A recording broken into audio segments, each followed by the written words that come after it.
আসসালামাইকুম। আজ দেখাবো আলুর পরোটা। আমি এখানে প্রায় 4 কাপের মতো এই মগে আটা নিয়েছি। সামান্য পরিমাণ মতো আন্দাজ মতো বেসন নিয়েছি। আমার কাছে সাদা আটা ছিল, সাদা আটা নিয়েছি। লাল আটা দিয়েও করা যায়। এখানে আমি সাদা আটা নিয়েছি। এই মগে 4 মগ। আস্তে আস্তে আমি অল্প অল্প করে সামান্য একটু পানি দিয়ে আস্তে আস্তে করে আমি ডোটা মেখে নিলাম। মেখে এর মধ্যে একটু লবণও দিয়ে দিলাম। সামান্য পরিমাণ আন্দাজ মতো একটু লবণ দিয়ে দিলাম।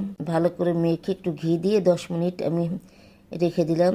এর মধ্যে আমি আলু 5টা সিদ্ধ করে নিয়েছি। সিদ্ধ করে ছিলকাগুলি উঠে আমি এভাবে 5টা গ্রেট করে নিলাম।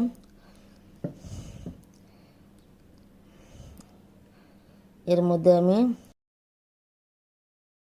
2 চা চামচ গরম মশলা গুঁড়া, 1.5 চা চামচ চাট মশলার গুঁড়া, সামান্য পুদিনা পাতা, কাঁচামরিচ কুচি, ধনিয়ার গুঁড়া, জিরার গুঁড়া 1 চা চামচের থেকে একটু কম, লাল মরিচের গুঁড়া চামচ, গোটা জিরা, পরিমাণ মতো একটু লবণ দিয়ে আমি একটু মেখে নেব। ভালো করে আমি একটু ভালো করে একটু মেখে নেব। আটাটা আমি ভালো করে একটু মথে নেব।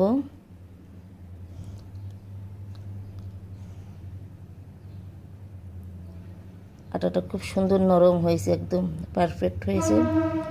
এখানে এভাবে সুন্দর সুন্দর করে গোল করে এভাবে আমি আলুর পুরটা দিয়ে দেব।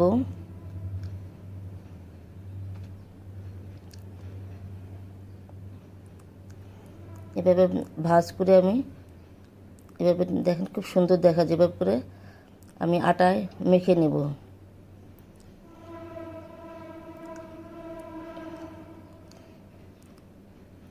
এটা নর্মাল রুটির মতো এত পাতলা হবে না, মোটা হবে।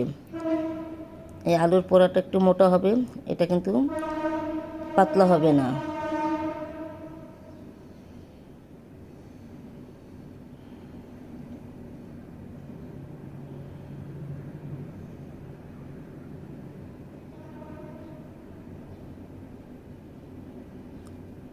এটা এপিট ওপিট ভেজে প্রথমে আমি তেল দেবো না। এপিট ওপিট ভেজে একটু হলে লাল হলে পরে আমি একটু ঘি দেবো।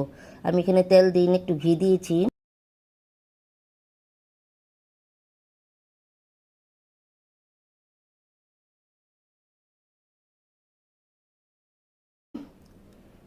এটা খেতে কিন্তু খুব মজা। আপনারা এভাবে বানিয়ে খাবেন, দেখেন খুব সফট হয়েছে, কিন্তু খুব নরম হয়েছে।